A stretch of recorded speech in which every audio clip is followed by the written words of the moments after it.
I take this opportunity to welcome you all, and may I request Mr. Mahalingam, from TwinTech Healthcare Academy, to give the welcome address. Good evening to all. This is Mahalingam from TwinTech Academy, Chennai.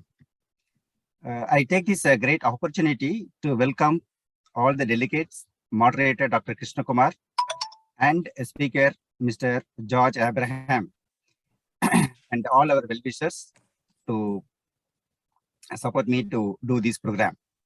Over to Dr. Krishna Kumar to start the program directly, straight away. Thank you very much, Mahalingam. It is indeed a great pleasure to welcome you all for this wonderful session with a topic which is more close to many of us and most ignorant also in terms of the knowledge and information, especially on this topic.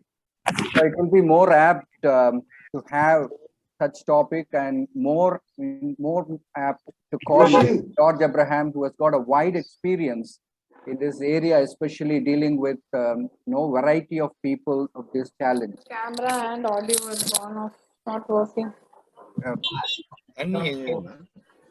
I don't have Zoom on my phone. So please, can you mute? Please, yeah. And can you give me Appa's phone, please? Please, whoever is talking, can you just mute and then talk among? Yeah, thank you. So it is very important from this topic. So many a time as an eye care professional, I always felt whenever we hear about this employment and unemployment in various sectors, we heard people saying, the employer saying, we required many people for our factory or for the jobs which they are actually aiming at. The other side, we also hear there is a lot of unemployment. They say we don't get the job. I always wonder why this matching is not happening in this country. Is it because of our educational system, or we do have an education system which is very old, which we are not changing it in a regular fashion so that try to match with the current needs of the country in terms of employment? Maybe that is the probable reason. So naturally, it is nice that the present government has thought about national educational policy towards that approach. At the same time, when I'm trying to look at, when we are so much aware about so-called this employment and unemployment, especially related to so-called sighted people, are we well aware about people who have visually challenged or different kinds of disability in this country? I totally accept on behalf of many of our professionals. I'm telling there are few people who are well aware of these facts, that we are ignorant about this. Otherwise, whenever we deal with a patient, we will always feel there should be a closure in terms of what we try to provide. Is it not adequate to just identify the disorder? It is not adequate to provide them a solution for the visual impairment. What is the consequence if you can't help him in terms of overcome the consequence of visual impairment and visual disorder in form of the disability which they go through, as well as the social handicap they have? Most of the time we're stuck with this, irrespective whether you are an optometrist who are practicing low vision care services or not. I have seen many a time we do stuck with this information and we don't know what to say, what more confidence that we can provide to the patients and the family. In this context, I feel this ignorance can be cleared up by listening to this wonderful person, George Abraham. I was recently told by George Abraham himself when during our recent talk, telephonic conversation, he told about some of the successful people who could even shift to a new profession from ophthalmology to become a counselor and become successful. Now, these kind of shifts, just because you have this limitation, can happen, and it can happen so nicely and suitably by a proper guidance. I also listened to recent Supreme Court judgment. I don't know how many of you have gone through it, which says that a person with 100% visually impaired, I'm not going into the detail, is still eligible to do his MD psychiatry, which otherwise I was going through the guidelines given by the National Medical Council, which says if a person has got visual impairment of 40% and more, he's not eligible. However, if he's been provided with appropriate low vision devices, therefore his visual disability can become less than 40%, he is eligible. I feel this is a new information to many, or at least for me. Likewise, I feel George Abraham has got many such information in relation to potential and possibilities for people who have totally visually challenged or even partially visually challenged. In this context, I take this opportunity to introduce a wonderful human being, inspirational human being, a great friend of mine, Mr. George Abraham, a social entrepreneur, and a founding chairman of World Blind Cricket Council and CEO of Score Foundation, New Delhi. He has been challenged with vision since his age of 10 months because of thanks to attack of meningitis, as he said. He post-graduated in operation research and graduated in mathematics. Hats off, George. I always shy away from reputed St. Stephen's College, Delhi. He completed his schooling from Kendriya Vidyalaya, Hubli. He started his career in advertising in 1982, working with Advertising and Sales Promotion Co. and Ogilvy Benson and Mather. His professional life took a short turn when he visited a school for the blind in 1988. Thanks for that. He launched cricket for the blind in India in 1990, set up the World Blind Cricket Council, and was elected as its founding chairman in 1996. He conceived and organized the inaugural World Cup of Cricket for the Blind in 1998 at New Delhi. Responding to the realization that blindness was not the real problem, but the mindset was. I want to reiterate, blindness was not the real problem, but the mindset was. Not only the person who has the problem, but also the people around them, as well as the eye care professionals. George set up Score Foundation and launched Project Eyeway, a single-stop knowledge resource on living a life with blindness. I totally adore this initiative.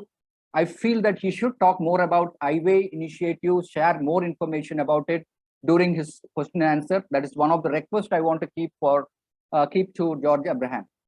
In 2013, he conceived and produced a 13-part TV serial, Nazaria, featuring Nazaruddin Shah and other great anchors. The serial, which had over 39 case stories, was about possibilities and potential. George co-authored a book, a handbook of inclusive education in 2004, which was published by Sage Publication. Today, George travels both in India and abroad, speaking to varied audience, inspiring them in various aspects of life. Has delivered 2 TEDx talks in 2011 and 17. George is an Ashoka Fellow. He carried the Olympic torch at Atlanta 1996. He was nominated as one of the Limca Book of Records People of the Year 2007. He was awarded the Sanskriti Award in 1995 and was given the C.F. Andrews Distinguished Alumnus Award in 2015 by his alma mater. George Abraham, it is your time now to inspire all of us. Thank you. Can you hear my voice? Yeah. I think you have to. I think we are seeing part of you. I think, can you sit right? Yeah, that will be fine. This is fine. Absolutely fine. This is fine. Yeah, that's fine. Better? Yeah. Better. Okay. Good evening, ladies and gentlemen. It's a pleasure speaking with you this evening. Let me begin with, a little bit from my own life so that I can kind of flow into the work I do and the experiences that I've had. As Krishna KK said, I was about 10 months old when I had meningitis, and that resulted in my optic nerves and retina getting seriously damaged.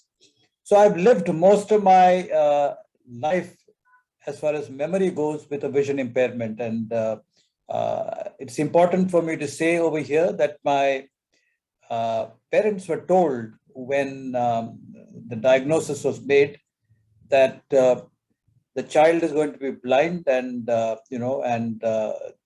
parents were asked to kind of prepare to deal with a blind child. And my mother especially was a very optimistic, positive person. She said, we will deal with him as a regular child and address problems as and when they arise. So the first thing they did was to put me into a regular school, and I had my journey through school. They encouraged me to develop, get involved with various activities, academics, with sports, with music, with debating, with theater. I had all the exposure that that could be arranged in the areas in the cities that I studied in, which is essentially in Delhi and then in Karnataka in a place called Hubballi. And I went to college, and so my parents backed me right till the very end. They kind of made sure that issues that I had, like when I was in school, for instance, I could not read from the blackboard. I could not read my own notes. I could not make my own notes. And so they kind of engaged with the teachers. They kind of briefed them. They told them. And this is in the 1960s. So there was a kind of collaboration between the teachers and my parents in terms of identifying challenges and then finding solutions for them. And my classmates also played a wonderful role in terms of reading out stuff to me, doing combined studies with me. And the end result was that I completed my schooling with good marks. And then I went on through college, studied in one of the best colleges and universities in the country, and started a career. And of course, being a visually impaired person or a partially blind person, challenges were there at every stage. But the beautiful thing was that I grew up with an attitude and a mindset which was with the understanding that every problem has a solution. And it's important for us to look for that solution. Sometimes you find the solution on your own.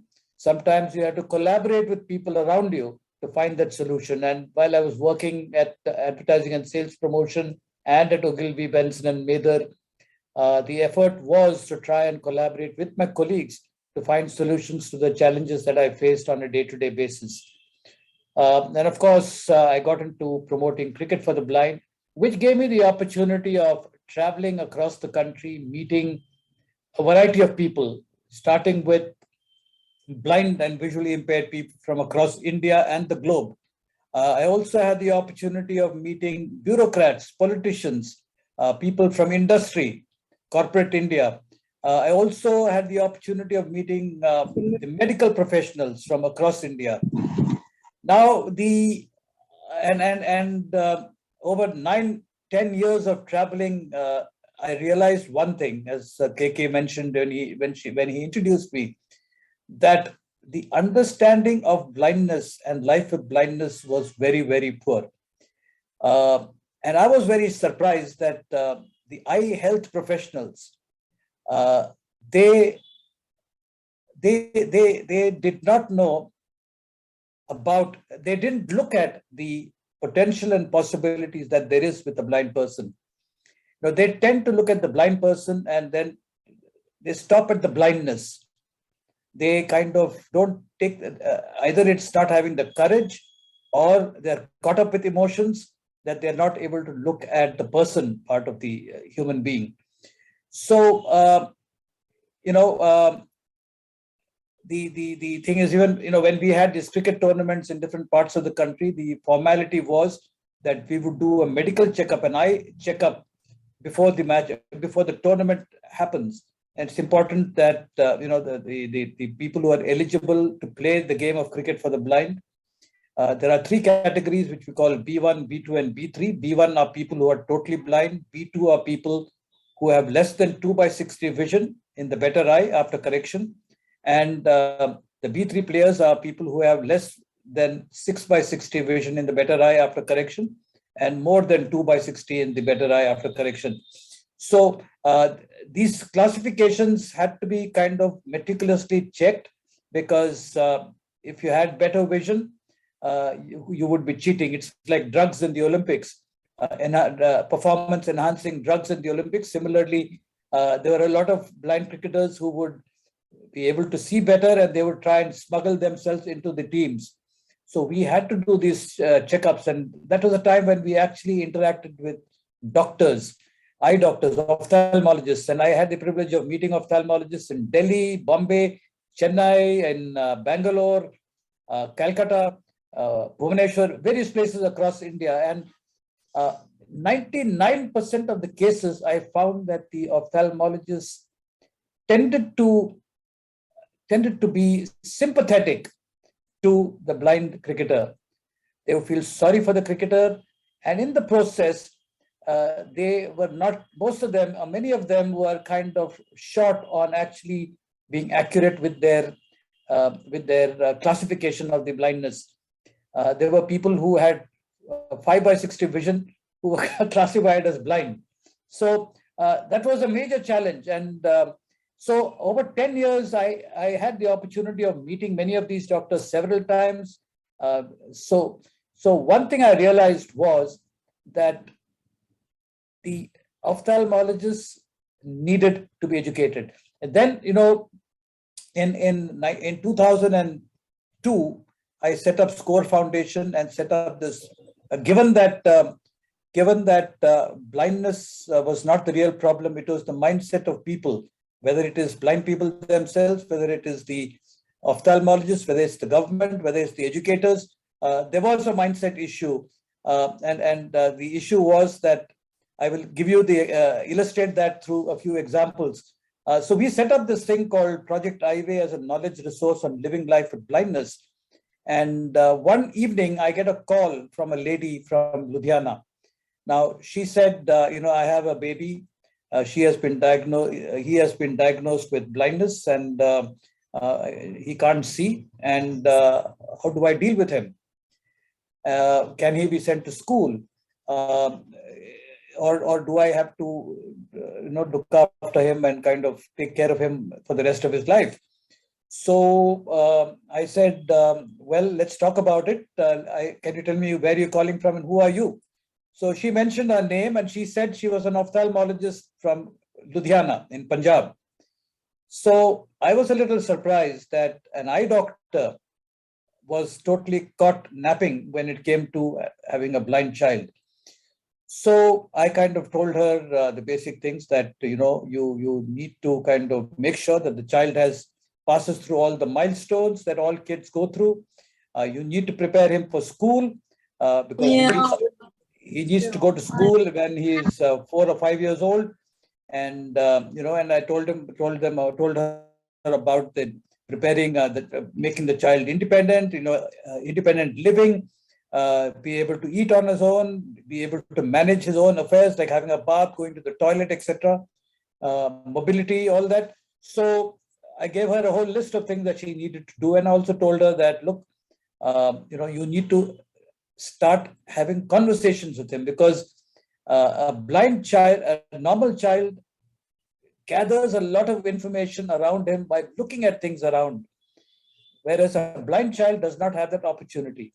And therefore, it is important for parents and siblings to constantly talk to the child and talk about what is around, describe things. When you're in the dining table, talk about the vegetables or the food that's on there, describe it, talk about it, and give information to the child, have conversations, so that as the child grows, he's not left behind from a knowledge point of view.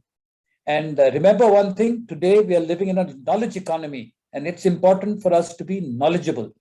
Our station in life eventually is determined by what we know, what we are educated in.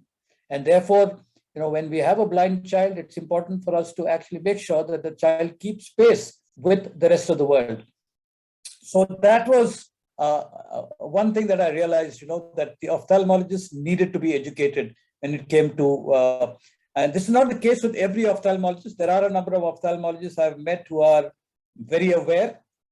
And there are hospitals, eye hospitals, like I know a couple of them in Delhi. There is one in Chennai. There is a couple of them in Bangalore, a couple of them in Hyderabad, where the hospital is conscious of the patients who cannot be treated, and they have created rehab centers and so on within the premises, so that if they can't be treated, they can be kind of trained to acquire life skills. So so that is one level of ignorance. The other thing which I wanted to share with you is when I was doing the World Cup in 1998, one afternoon, I got a call from a gentleman who said, Mr. Abraham, I saw this ad on television where you're talking about a World Cup of cricket for the blind. Now, I'm blind and I'm interested in cricket. Can I come and see you? So I said, sure. So he came along and he met me, and a very smart young man. So he said that at the age of 21, he had a motorbike accident, and he was hospitalized. And when he came to his senses 2 days later, he discovered that he was blind. He couldn't see a thing. So he was treated, and when he was released from the hospital, the ophthalmologist in the hospital said, sorry, Siddharth, we could not save your eyes. You're blind, and you'll have to live as a dependent handicapped person for the rest of your life. And you won't believe it, the next 15 years, he stayed at home. He went to a few places, but he didn't have much knowledge and awareness about what he could be doing. He was working at that, when he had the accident, he was working in a garment export firm. He lost his job over there, though the owner said we could give you some assignments, but then he felt that they were kind of being very sympathetic towards him, and he didn't feel comfortable. He was actually engaged to be married. That marriage also broke off. So he was kind of sitting at home, and then he heard this advertisement on television about the cricket for the blind. So he came in and he said, George, Abraham, is there anything that I can do that I could be useful for this World Cup? So I said, you speak very well. So why don't you actually, I'll arrange for somebody to sit with you. Why don't you use the phone and speak to the media and tell them about the World Cup? So he did that, and then about a month later, when we were closer to the World Cup, I asked him to call up schools in Delhi and go to the schools and speak to the students about the World Cup and invite them for the World Cup.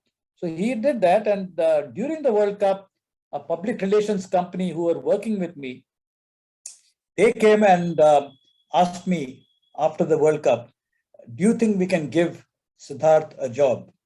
I said, sure, if he's willing. It's a great idea. So he joined the advertising agency, the public relations agency, and you won't believe it. He blossomed into a very smart professional. And 4 years later, in 2002, I was organizing a World Cup in Chennai. It was called the Petro World Cup. I don't know if any of you in Chennai remember it. This was in 2002. So I called up Siddharth and I said, Siddharth, we are doing a second World Cup. Do you think your company can do the public relations for us? So Siddharth told me, George, I have quit. I have resigned from that company. I said, what happened? He said, nothing happened. I set up my own company. And Siddharth's company is called Foundations PR. So it was Foundations PR that did the public relations for us during the second World Cup. So what I wanted to actually bring home to you is that blindness is no reason for you to stop anybody from going on in life. I'd like to share with you another story. This is a story of 2001. My wife needed to go to the US, and we went to our travel agent and asked them for tickets, Delhi to San Francisco and back. The quotation was for nothing less than 52 to 53,000. And I felt it was little on the high side. So I called up a friend of mine who worked with British Airways. And I said, we need a ticket for San Francisco. Can you get us a cheap ticket? So they said, look, we as an airline don't sell tickets directly, but I can introduce you to a couple of travel agents who might be able to help you. So one travel agency that I picked on from her list was called Lert Travel World. So I called up Lure Travel World and I said, this is the thing, my wife is traveling and we need a ticket.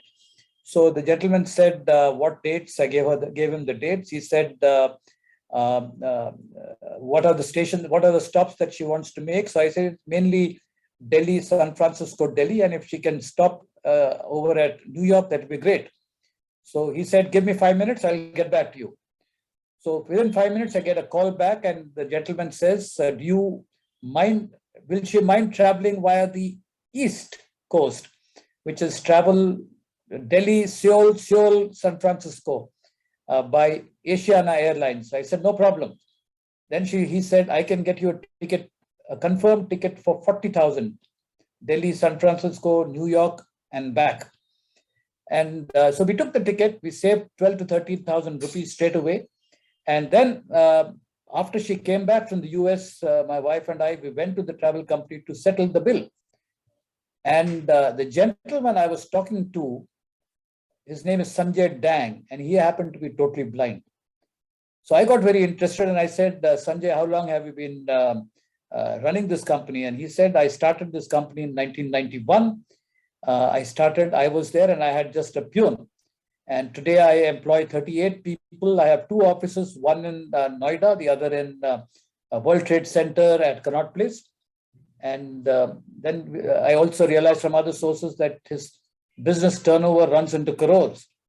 So blindness did not stop Sanjay Dang from running his company.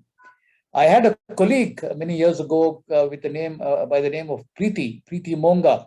Now, she was diagnosed with blindness when she was about 5 or 6 years old. And she went on to learn aerobics. She was the first blind person who taught aerobics professionally. She was an entrepreneur. She sold pickles. She became a public relations officer with a company. And today she runs a recruitment agency in Delhi. And she also runs a school for blind girls. So there is no limit to what people can do. Blindness is no excuse to ask somebody to sit at home or to feel sorry for. So just yesterday on NDTV, there was an interview with a couple, Madhu and Dinesh Kaushal. Now, Dinesh Kaushal is totally blind from birth, and he is a software engineer. Madhubala Sharma, now Kaushal, she is a senior trainer with a company called, a multinational company called Concentrix. I think both of them would be earning in lakhs, and they have a son who's about 11 or 12 now. And the lady was saying that we pay tax, we pay income tax to the government. So, that's the kind of life that is possible. And the unfortunate thing is, when a person turns blind or an eye problem comes in, the first place that they go to is an ophthalmologist and an eye hospital or an eye clinic. They're examined. And if it is a cataract, yes, you would do a surgery, you would put in an intraocular lens, do a phaco or whatever, and you kind of retrieve the sight. If it is glaucoma, you kind of do a surgery and control the vision. There are several other surgeries that you do where you are able to kind of either control or revive the eyesight. But there are a number of eye conditions where once the eyesight is gone, there's nothing that you can do about it. And in such situations, most doctors tend to say, sorry, there's nothing more I can do for you. And the conversation ends over there. And imagine what the plight of the family is. When you go to a doctor, you go with hope, because we believe that the doctor is the ultimate pandit when it comes to the discipline. If it is the eye, then he or she is the ultimate pandit when it comes to the ultimate master when it comes to eye care. And you go with the expectations that the eyes would be set right. Like, for example, my younger daughter, she could not see from the blackboard a couple of days ago. She came back from school and said that it's all very blurred. So she went to the eye hospital yesterday, and she was telling me that I hope your doctor friend will be able to sort my eye problem out. And she went with great hope, and luckily for her, it was early case of myopia, and she was given contact lenses and a prescription for glasses, and her eyesight looks. She was very happy when she came back. So when you go to a hospital, you go with the hope that you're going to be treated and you're going to come away again fit to take on the world. But what happens is that there are many cases. It is a retinitis pigmentosa, or macular degeneration, or something wrong with the vitreous, or something wrong with your optic nerves. These are things where treatment is not possible. Eyes lost, eyesight lost, that's the end of it. And you come back, and the doctor simply tells you there's nothing we can do. And that is extremely depressing when it comes to the parents, the family members, and the blind person, because they really don't know. They think that their life has come to a stop. They are facing a wall, and the way forward looks absolutely bleak and dark. And I believe, like Siddharth Sharma, he lost 15 years. There are many people who have sat a lifetime at home doing nothing. So when we started Project Eyeway, and we launched Eyeway with a radio program in 2005, and that radio program was broadcast across the country. We used to interview people, people who are blind. In Chennai, there is a young gentleman called Subramani, who is a journalist. He's blind. He became blind when he was in college, and he went on to become a journalist, and he works with the Deccan Herald in Bangalore. But right now, because of the COVID, it's work from home. So he's working from Chennai. There is another blind journalist in Chennai called Garimala Subramaniam. Now, these are all people who were educated, who were empowered to take on the world. Garimala Subramaniam is from a village in Tamil Nadu, and his parents kind of sent him to school. He and his brother both were blind, and his parents sent them to school, and people in the village said, "Why are you wasting your money sending these kids to school? They are blind." But father was very determined that, no, I have to educate my children. So both of them went to school. Garimala passed out of Loyola College, then he went to JNU, did his master's from there, and then he got a scholarship from the government to go and do his PG, or I think a doctorate or whatever, from the London School of Economics, from where Mr. N. Ram picked him up as a journalist in the Hindu. And he worked his entire lifetime as a senior editor at the Hindu, and now he's retired. And as a retired professional, he works now as a communications person with one of the IT companies in Chennai. So, nothing stopped Garimala Subramaniam. Then there is a young lady I've heard of and I've met. She studied in the Little Flower School for the Blind. And I happened to meet her when she was in class 12 while I was doing a workshop, and I asked her, "What would you like to do?" And she said, "I want to join the Indian Foreign Service." So I said, "Wow, that's a great ambition. Are you sure you can make it?" She said, "Yes, I'm prepared to work for it." And believe it or not, 5 years later, I had the privilege of interviewing her, and she had just made it to the Indian Foreign Service.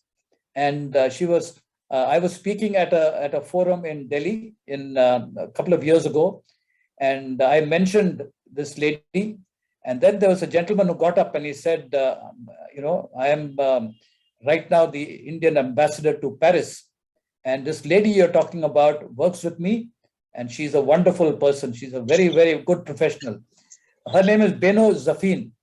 She's probably the only blind Foreign Service officer, and she happens to be from Chennai." So, blindness has not really stopped any of these people I spoke about from moving on in life and pursuing their ambition. Now, I would like to quickly share 4 factors which I think all of us need to be aware of. Consciously or unconsciously, when somebody says that he is blind or she is blind or he's losing his vision, immediately we reduce the level of expectation we have from them. We straight away say, oh my God, you're losing your eyesight. You need to think of, changing your life. You might have to sit at home.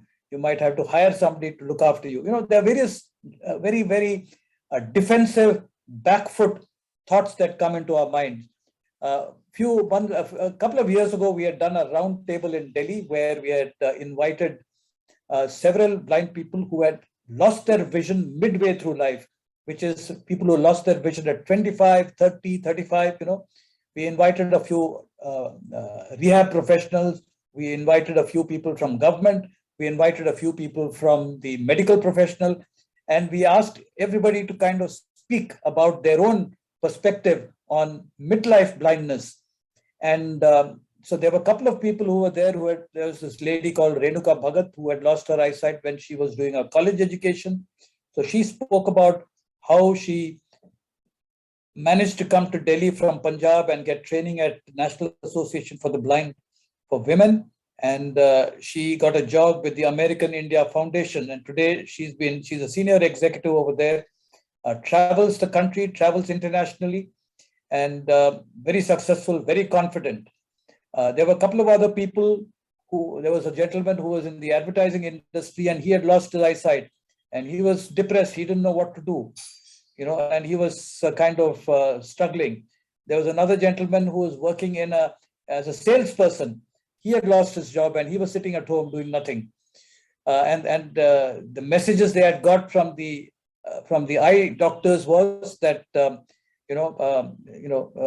there's nothing that we can do for you.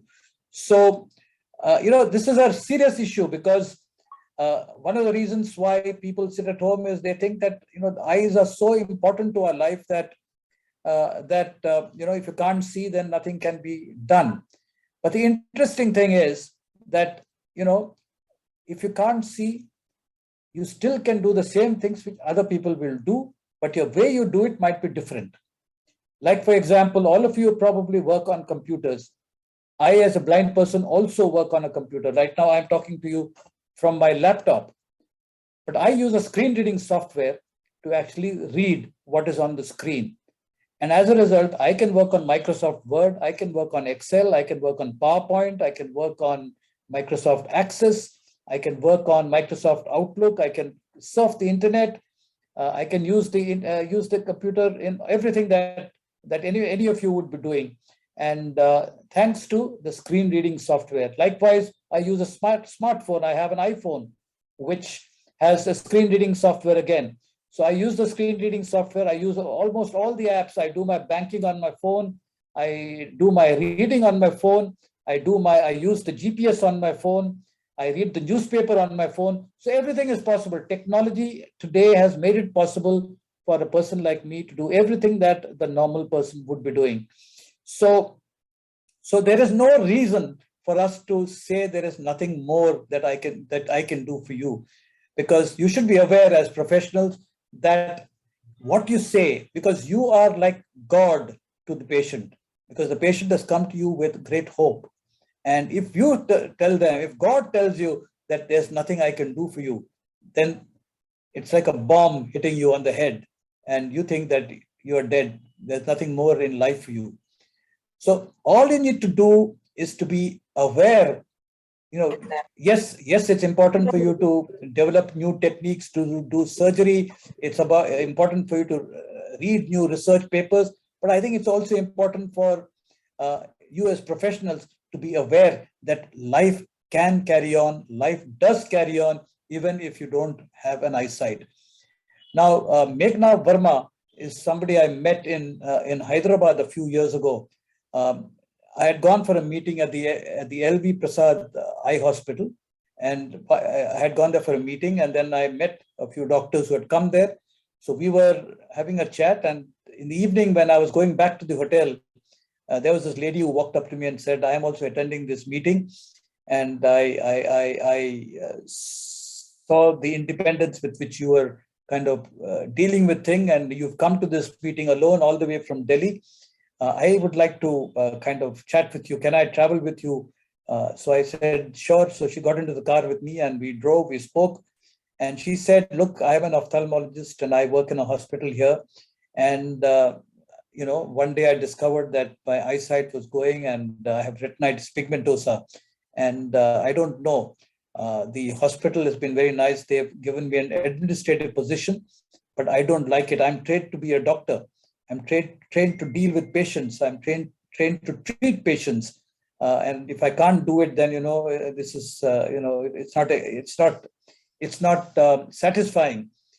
So I said, have you thought of other things that you can do? So she said, no, I really have no ideas about this. And I said, what's your family like? So she said, my husband is also a doctor. He's of course not in the same discipline. I live with my in-laws and I have a son, and and everybody around me feels sorry for me. And that's a terrible feeling. That's the other thing, you feel, one thing is you have low expectations from the blind person. And secondly, you feel sorry for the person. It's sympathy. It's all sympathy that you feel for the person. And that sympathy also, damages the confidence of the person. So I said, look, Meghna, I think you need to kind of constructively think. It's obvious that the ophthalmologist's main strength is ability to do surgeries. Now, if you can't see, then you will not be able to do surgeries. So it's important, if you want to continue to be a doctor, you need to look at an alternative discipline. So we started speaking about various things. And then it struck me that I have a friend in Nimhans, Bangalore, who is blind, and he is a psychiatrist. So I said, have you ever thought of becoming a psychiatrist? So she said, no, it didn't occur to me. So I said, well, I will introduce you to a doctor, a blind doctor who is a psychiatrist. Why don't you have a chat with him and see what happens? So I connected them. I introduced them, and I moved back to Delhi. And so they had the conversation, and this lady, Meghna, went to Vellore, CMC Vellore, did a 1-year course in psychiatry and mental health. And she came back and started practice as a mental health practitioner and doing treating people for psychiatric issues. And now she is probably 3 or 4 years into this profession. She's taken a break to have a second baby. And she called me up the other day and she said, people are coming to me now. And I said, how do patients react? Well, she said, initially they are a little anxious, but once they start engaging with me, they are okay. And I'm able to, in fact, my blindness is a strength here because I'm able to identify and empathize with many of these patients, because the moment they realize that, I am happy in spite of being blind, they realize that they also need to be worried and depressed because of their problem, which is seen to be much less. So she said this blindness very often is a strength to help me deal with some of my patients. So, so life doesn't stop. There is a way forward. And I think we as ophthalmologists and eye care professionals need to kind of take on board this factor. Let us not send away a person who is blind or a person who cannot be treated with the sentence, there is nothing more I can do for you. Instead, why don't you tell them that there are agencies in the country who can kind of counsel you and guide you as to how to carry on with life, and find a profession, develop skills, and move on with life. Now, let me also tell you that in India, there are people who are blind who are lawyers. There are blind lawyers in Chennai who work with the Madras High Court. There are blind lawyers in Delhi, Bombay, Bangalore. There are IT professionals, people who develop software. There are testers. There are journalists. There are public relations professionals. There are marketing professionals. There are travel agencies, travel agents, as I told you. There are lecturers.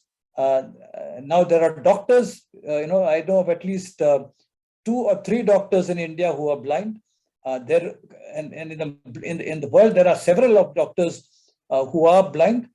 So there are, and interestingly, I was reading about this gentleman called Miles Barber, who was the first blind person to fly a twin-engine aircraft from London to Sydney. Now, how does all this happen? Because I think it's important for you, ladies and gentlemen, to know that in the last 15, 20 years, there's been a lot of technology that has come in. Technology that has leveled the playing field. Technology that has leveled the playing field. So today, blind people can use the computer and do as I mentioned earlier, do everything that anybody does on the computer. The phone, again, you can use the phone for reading. You can use the phone for navigation. You can use the phone for making calls.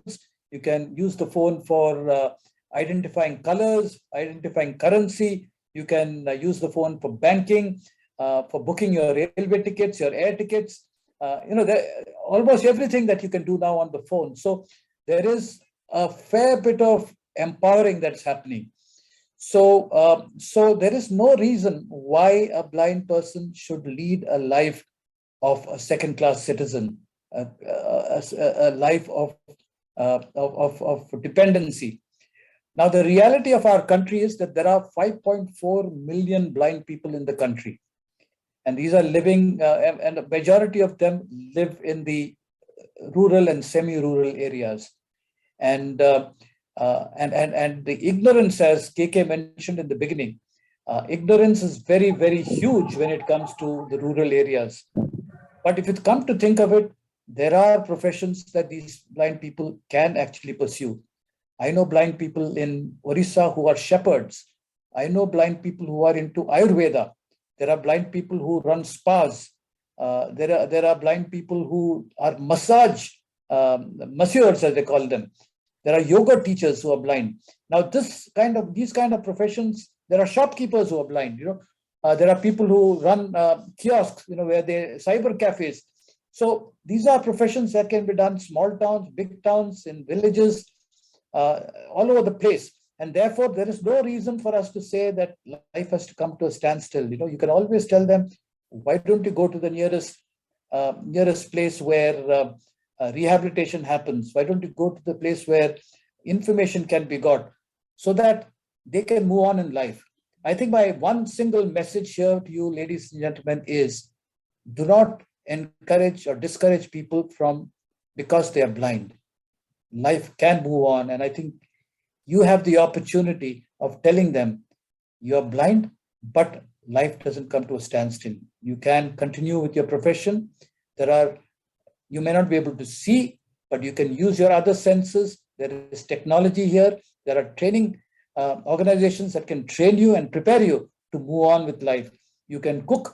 There is a lady in Hyderabad who runs a YouTube channel called Rasoi Ke Rahasya, and she loves cooking. She's totally blind. She also, like me, had meningitis, but had meningitis when she was 22. And she took 9 years to recover from her shock and again get back onto her feet. But today at 50, she is very independent. She used to work for a hotel for about 10, 12 years. Now she's working on her own, but she independently cooks. And she runs this channel on YouTube where she is showing people how to cook. She talks about recipes. And this channel especially came up because during the pandemic, a lot of blind people approached her and said, we're all staying alone. We do not know how to cook. Can you show us? And that's why she opened this channel to help them learn how to cook, how to buy, what are the ingredients to buy, how to manage your kitchen, how to manage the fire, how to light the stove, how to arrange your ingredients so that you can find it again. Where can you find your recipes? How do you note down your recipes? How do you cook various recipes? How do you make various dishes? All this is there on this Rasoi Ke Rahasya. So, friends, being blind has not stopped people from exploring the world. Possibilities are many. Potential is huge. And, and you can be part of this whole venture of helping blind people explore their potential and challenging the possibilities. What's the time right now, KK? I could just go on and on.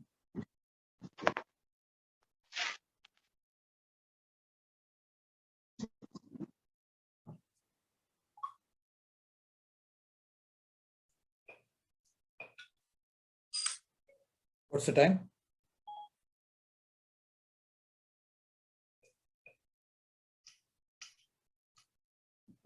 Uh, 7:50, George, actually. 7:50. Yeah, 7:50. Maybe you can take another few more minutes and we can take up more questions probably. Yeah, so I started off, okay, to start with, when you meet a blind person or when you say somebody is blind, immediately your expectations from the person goes down. I still remember I was going for a meeting at Gurgaon. And normally when I go for a meeting, I tell the person, look, I can't see. So when I come to your office, I will give you a call. I'll be outside the building. Maybe you can send somebody in to help me come in so that, I don't waste time looking for your office. Immediately, the person I was meeting said, no, don't worry. You don't come. I will come to your office. So, the expectations and, goes down. And you don't allow the other person, you become very protective and try and kind of protection. And protection is something that is detrimental to growth. So expectation comes down. Secondly, I said there is sympathy. You feel sorry for people. As I told you about the eye doctor who lost her eyesight, people around were sorry for her. And that sympathy and pity didn't help her. So when I spoke to her and when the blind psychiatrist spoke to her, we spoke from an empathetic point of view. We had empathy. We believed that she had ambitions. We believed that she had aspirations of her own. She wanted to live a life with dignity. We believed in that, and we spoke to her with empathy. We wanted to know what she wanted to become, and then we started thinking about how we could help her, achieve what she wanted to achieve. So I think the second thing which misses out is there is no empathy. We tend to feel sorry and sympathetic. And because we have low expectations and no empathy, the empowerment opportunities that we create for the blind in the country are substandard by and large. The schools, if you go to a blind school or you go to a school for people with disability, the education quality is poor. And that's one of the reasons which challenged me to get into this space. As KK introduced me, it was at a visit to a school for the blind in the north of India that I suddenly realized that people like me were actually languishing and struggling in what they called a blind school. The teachers were not committed. Conviction was not there. When I asked those teachers, what will these boys become when they finish with the school? The answer was, they are blind. What can they do? Some of them become lucky, they go to a college, but most of them kind of are just sitting at home or doing nothing.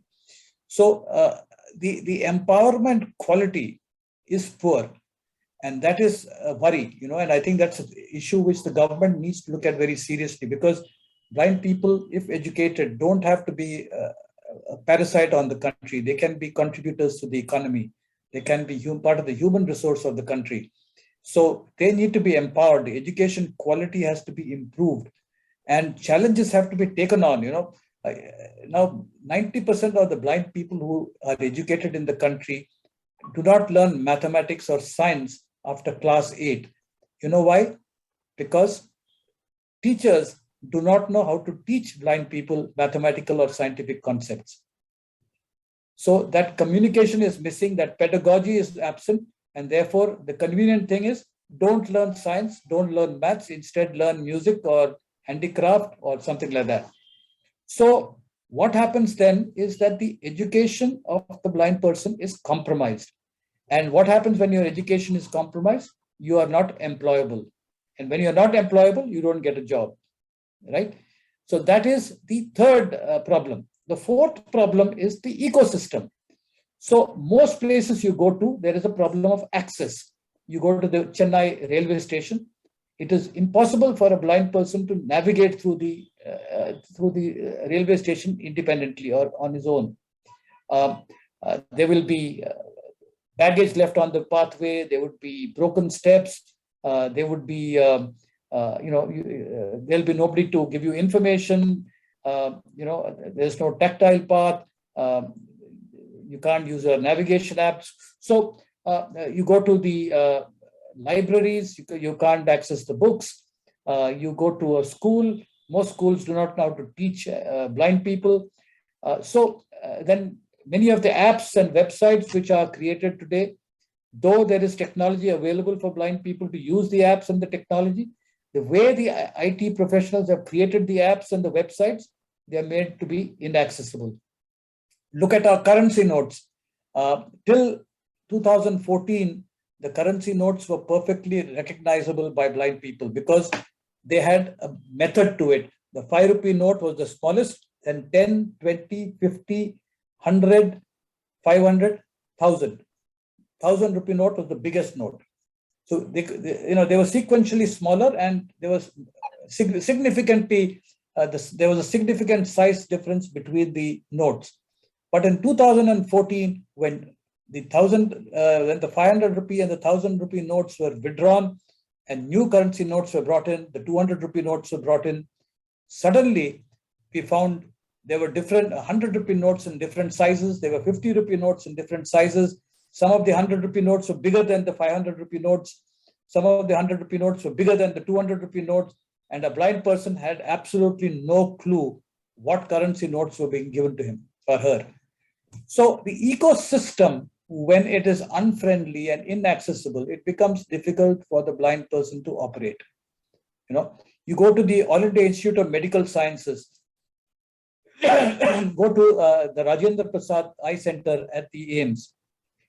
A blind person would find it absolutely impossible to deal with the crowd there.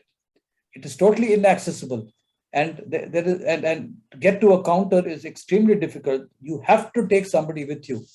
So the accessibility is a very, very critical, whether it is physical accessibility or IT accessibility, or whether it is any other form of accessibility. The ecosystem has to be accessible if blind people have to be able to work. So if you hire a blind person in a company, you have to make sure that the infrastructure, both physical and IT, are accessible so that the blind person, with his orientation and mobility and his technology, will be able to fit in.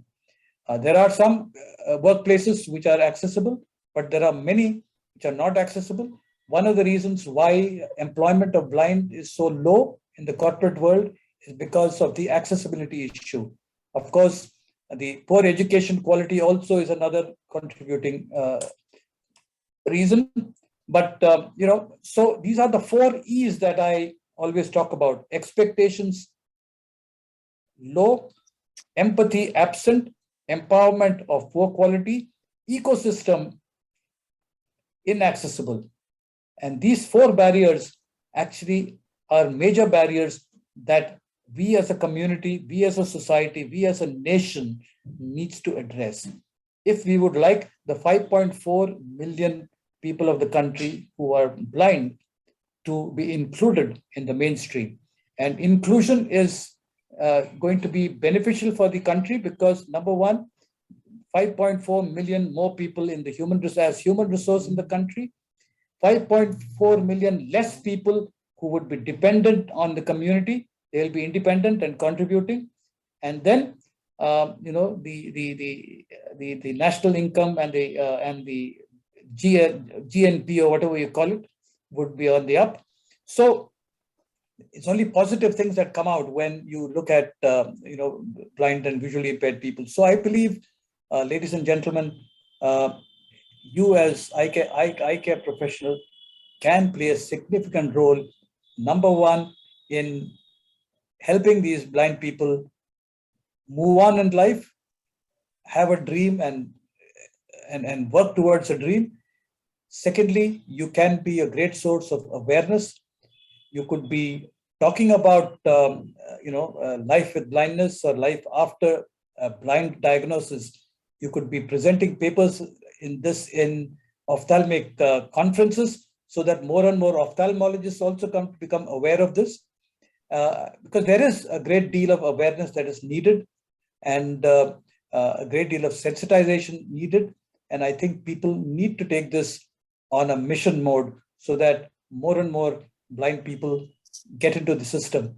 The other day, the National Medical Council had said in Delhi, they had denied a blind person the opportunity of joining medical school in Delhi and a medical college in Delhi. And the matter was taken to the Supreme Court.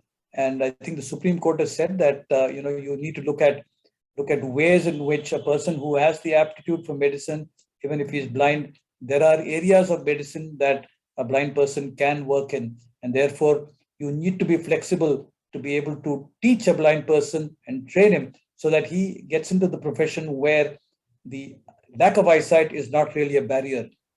Psychiatry is probably one such area. There could be other areas as well, maybe a physician, it could be a general physician. So these are all areas where blind people could actually work. And instead of saying no, I think we need to be a community that looks for solutions rather than stopping people because they see a problem. I did, in conclusion, I'd like to say, I did a course in mathematics and all the textbooks I had were full of problems. But the wonderful thing was all the problems in those textbooks had solutions. So I grew up doing my graduation and post-graduation in mathematics, solving problem and growing up with the belief that every problem has a solution. So I would like to share that idea with all of you. Every problem that we as human beings face has a solution. Let's look for it rather than stopping ourselves and stopping the world saying there is a problem. Thank you. Thank you, George. That was really inspiring. I think definitely, I think we have to take the 4 A's to our heart and to our upper center to transfer this to our own patients. I think it's a time for question answer. There are a good number of questions are there, and I have put that in the PowerPoint. And maybe first, can we take up the questions, George? Yeah, please. I think the first question is, can we have some contact details and how to direct the visually impaired or totally visually challenged people when we can't do more for them? I think this question has got other component also. I know this question is coming from Dubai, one Ms. Devakani. She's also asking for such details available, such people available in Dubai or Middle East area. I think the starting point would be to look at organizations that would be working for the blind in the UAE. Because my area of work has been confined to India. But I know that there are low vision practitioners as well as rehab centers in the United Arab Emirates. And I think the best thing would be for you to take a little time off and maybe look at the yellow pages or look at Google and see where these professionals are. You could talk to them and then find out what are the kind of services they offer. And then, you could probably have an arrangement where you could point people who come to you with an eye condition that is not treatable. You could point them to these centers so that they get the necessary inputs and interventions so that they are able to they would need guidance because obviously they would be depressed. They would be thinking the worst. So they need to be kind of counseled. They need to be kind of given definite direction. And I think these professionals would be able to do it. I was in the UAE a few years ago, and I'd gone to a place called Fujairah, which is one of the Emirates in the UAE. And I met a visually impaired person in the government in that place. I don't quite remember the name of the gentleman, but he was an Arab gentleman, and he was visually impaired and a very well-educated gentleman. And he was in the government, and he probably still would be in the government in Fujairah. So he might be a good person to also consult on this matter. Okay. Yeah. Thank you, Judge. Actually, probably I will also give your contact details to the person. Maybe they can interact with you and then get more information. Yeah, and I would also, Krishna, KK, I would like to also add, because this question is relevant also to people in India. Yeah, true. And I would like to add that very often I understand that the ophthalmologist and the optometrist, when the OPD is on, they are hard pressed for time. And I know that they normally have just, at least the ophthalmologists probably just have 4 to 5 minutes per doctor, per patient. And the people waiting in queue is huge. So expecting them to kind of counsel or talk at length to a person with an irreversible eye condition is probably difficult. One place you can actually point them out is probably to Eyeway, because we have a helpline, which is where we take calls from all over India, and we can understand, listen to the problem, and then suitably counsel and guide the person to services for training or technology or government provisions in the city and state from where they're calling. And as of today, we have partners in Maharashtra, partners in Karnataka, partners in Kerala. We are looking for partners in Tamil Nadu. I'm hoping that TwinTech might be one potential partner. I can have a conversation with you, Mahalingam and company, post this call. But I believe, if there is a helpline, I think ophthalmologists, all they need to do is to point them to the helpline, and we at Eyeway would kind of ensure that that person gets the necessary guidance and resources to move on with their lives. The fact is that there are many states of the country where resources are next to zero. Such situations, we have to guide them to move into another state.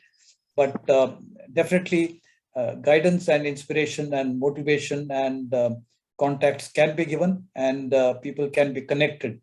So that would be a great start, instead of them just going back and doing nothing about it.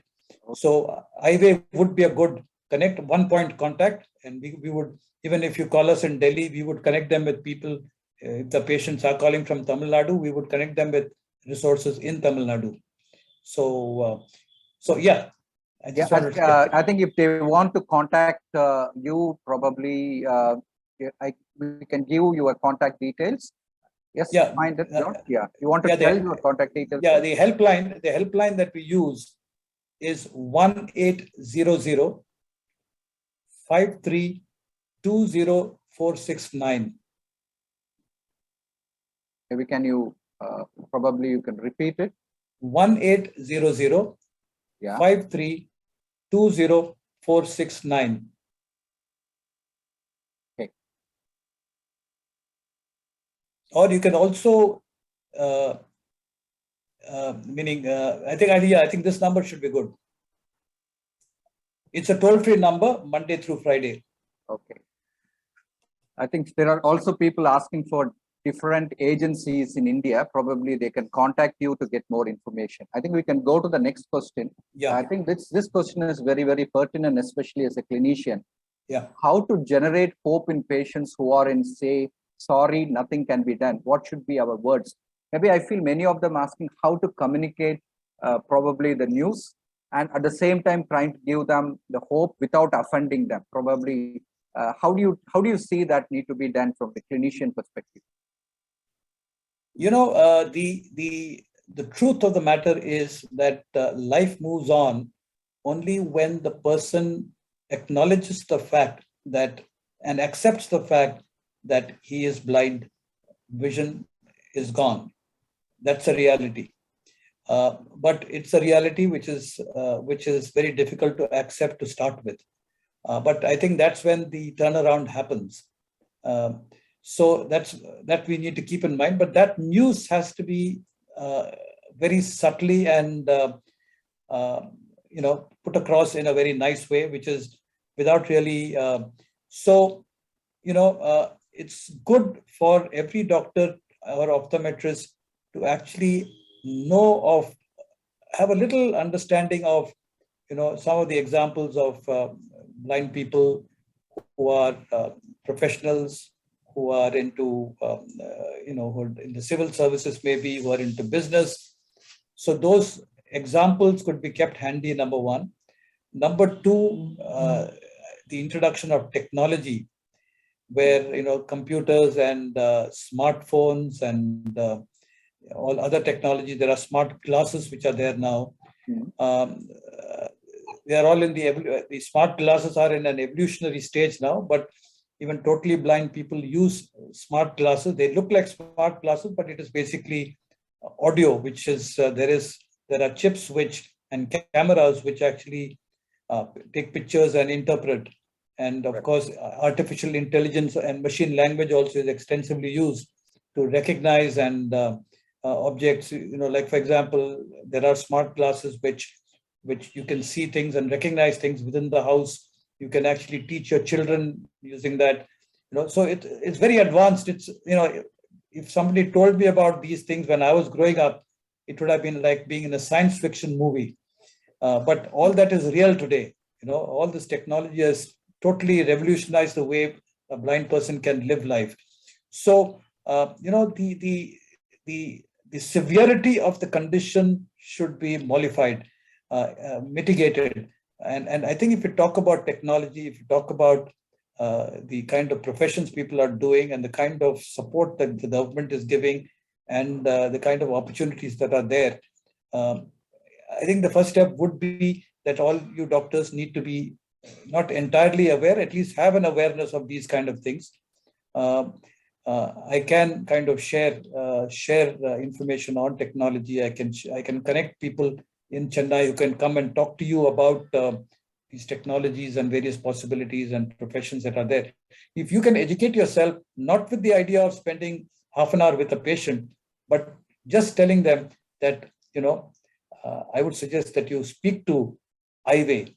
They will tell you how to deal with this situation. And there are a lot of possibilities. And today, life could still be very exciting. I think you can just leave it at that. Give a positive twist to the whole thing. I understand and appreciate the fact that you don't have more than 2-3 minutes to talk about it. So give them a telephone number, tell them you speak to these people, they will guide you, and a lot of things are possible. And and you can tell him there are blind people who are in the government, there are blind people in business, there are people in the corporate world, there are professionals, and everything is possible. Why don't you call this telephone number and speak to them? So that would be a starting point. That would be one way of doing it. And as we continue our dialogue, I think there would be other wonderful ways that will come up. Okay, I think George, you have put a very important point actually, where people talk in terms of treatment and say nothing can be done. People don't realize that beyond treatment, there is something else which is waiting for them. Probably that gives a lot of hope to the patient. Absolutely. Absolutely. Okay, I think the third question is there any books or website or any reading material sharing the success stories of visually impaired, which can be used to share with the people with low vision? Why only low vision? Anything. I think they mean everyone. That's a problem I have with optometrists. Yeah. They only talk about low vision. They have a subject. We have a subject called low vision. We don't have a subject, but otherwise. That's the reason. Yeah. I think they meant both. Yeah. So there is a publication from All India Confederation of the Blind, which I also helped edit, which has more than 100 stories of blind people who are doing a variety of things in life. I think it's called, I can send a soft copy of that to you, KK. I will do, yeah. And you can share it. Sure, that's great actually. Definitely I will ensure it will reach all the attendees. We'll just see that. Or TwinTech can, is it allowed? We can put in the TwinTech website also so people can access to it if it is acceptable John? Yeah, I think so. I think that should be, the more people who read it, the better it is. Sure. And interestingly, there is a blind guy in Bangalore who is Okay. a stand-up comedian.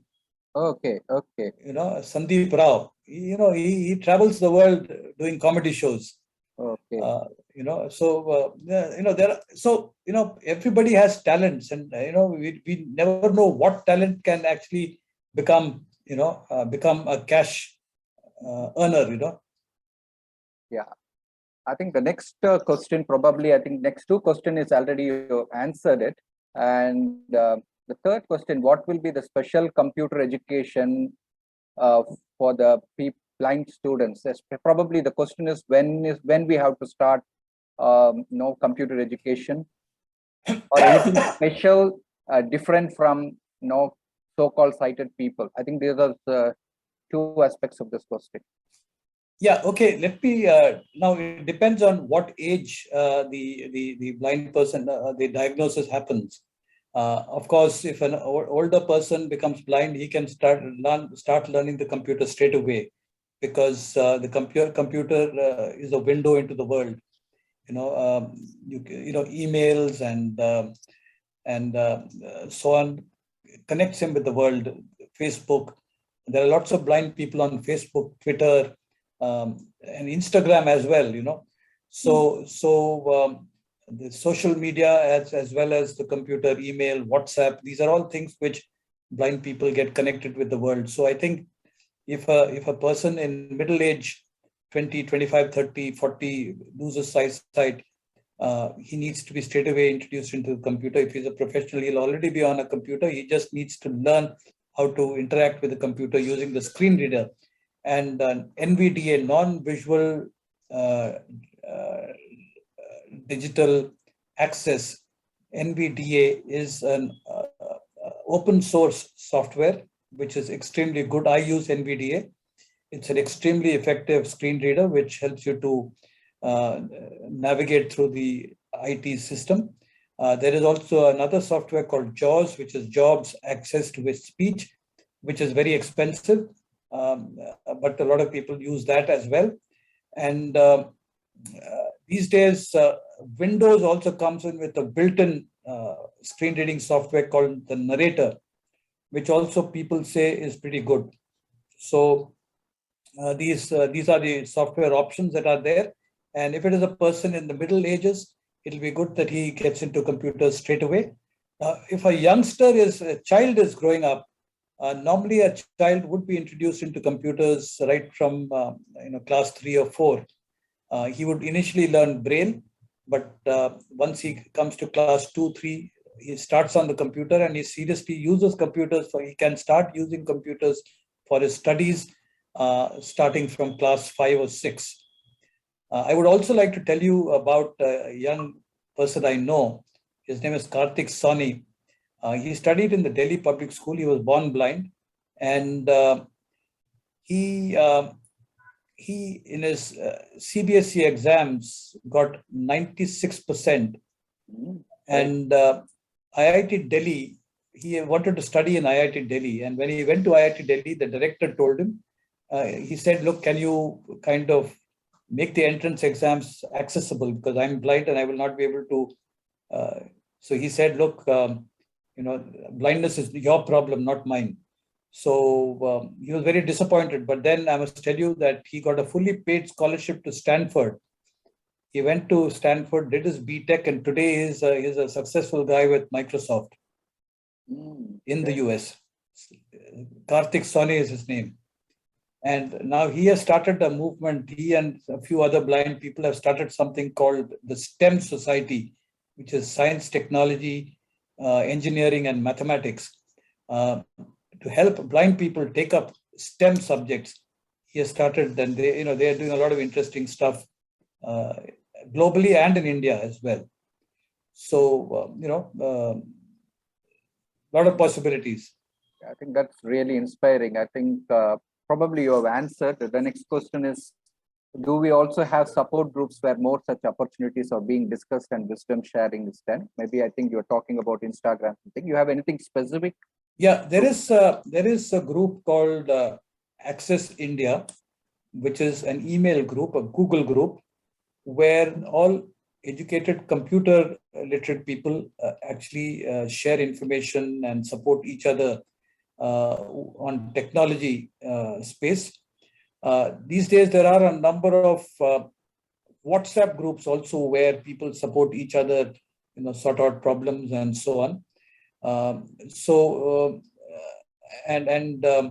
Of course, if somebody calls highway and we feel that the person needs to have support locally, we do connect him or her with local people who can be friends, who can be support. And once you start moving, you make your own connections. I think that's great. I think the next question is about your team members. Okay. The person asks, curious to know about your team members, youngest to oldest, and you should be youngest. Can we share your office details with the persons who are in need to get advice, counseled, and motivated? You want to tell anything? You want to answer to that question? Yeah, sure. The youngest person would be about 23. The oldest would be about 63. Okay, that's great. I think the contact details, anyway, the phone number has already been given so that they can be in touch and they can get. That's the helpline number. Okay. So if you call from Chennai, you might either get connected to Bangalore or Delhi. Okay. Normal course of things, you should get connected with Delhi. Okay. But right now, for instance, as I mentioned, we have people sitting in our office in Delhi. We have people sitting in the Victoria Memorial School for the Blind in Bombay. We take calls in Marathi. We have people sitting in Enable India in Bangalore, which takes calls in Kannada. We have people sitting in Little Flower Eye Hospital in Kochi, Angamali. They take calls in Malayalam. From the 3rd onwards, we'll have 2 people taking calls in Bhubaneswar at the Orissa Association for the Blind. And from the 1st of April, we also will have somebody taking calls in Kashmir from people in Jammu and Kashmir. So my dream is to actually have partnerships with organizations in every state so that we are able to take calls and speak in the local language, because only the educated people will be able to speak in English or Hindi. So when it comes to, say, Tamil or Malayalam, people who speak only in Tamil, if they call us up in Delhi, we will really not be able to help. So ideally speaking, if there is an organization or a hospital in Tamil Nadu who can say, we would like to, have a telephone connection here, which is linked to highway. We can promote the number in Tamil Nadu, and people in Tamil Nadu, when they call, the numbers will directly come to that particular point, and the counselor there can answer. If it is a national issue, meaning they need information from a national issue, we can talk about it, talk to us in Delhi and get that information. If it is local, you can collect the information locally and have your own information data bank. So what happens is that a telephone number gives you the opportunity to potentially connect with every blind person in the state. So if a blind person needs any kind of help, even if it is surgical intervention, non-surgical intervention, I think in all cases, this is a great opportunity for the organization to connect with people with visual impairment in the state, treatable or non-treatable. I'm saying this because I think it's a great opportunity even for hospitals to connect with people in the state. Okay, thank you, George. It was really useful. For want of time, I think we have to put full stop here, and definitely people might be in touch with TwinTech or directly with you.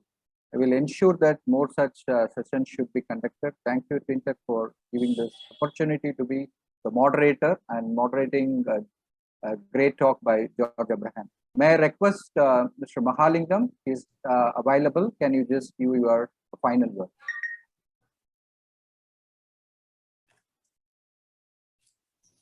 Sir, I think he's having some internet issues. Okay, that's fine. Can you just give your final word? Yeah, yes, sir. Yeah, Thank you. So thank you so much, sir. Thank you so much, Mr. George Abraham, sir. It was very inspiring. So myself, Manasi, daughter of Mr. Mahalingam. So I'm an optometrist. So I can actually feel, even I feel motivated. So as you said, those quotes were really motivational for me. I have even taken notes of it. Every problem has a solution. Let's look for it rather than blaming about the problem itself. So it was a huge honor for us to have you, and we wish to collaborate with you more, sir. Thank you, and thank you, Dr. Krishna Kumar, sir, for also moderating.